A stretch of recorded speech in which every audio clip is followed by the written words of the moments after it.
lagi mag-joyride ng mga taong nagmamadali. Yung mga taong mahalaga ang oras. Saka yung mga taong may pera.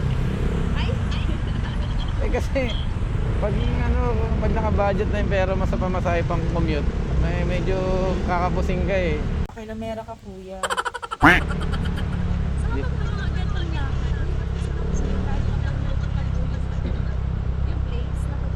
Oo. Mas madaling puntahan mo, Minok. Kasi mahirap cut ng sakay eh. Ba't ka pala kikialam? Ay, ibig sabihin hindi ka pa pala pauwi. Papunta ka pa lang sa sa lakad mo.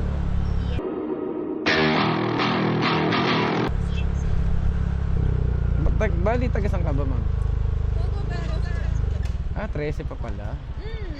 Kasunuran lang tayo. Taga niya lang ako sa 12.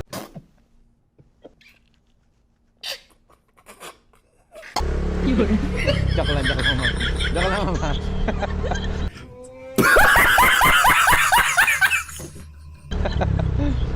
Hindi, taga ano ka, ma'am? Taga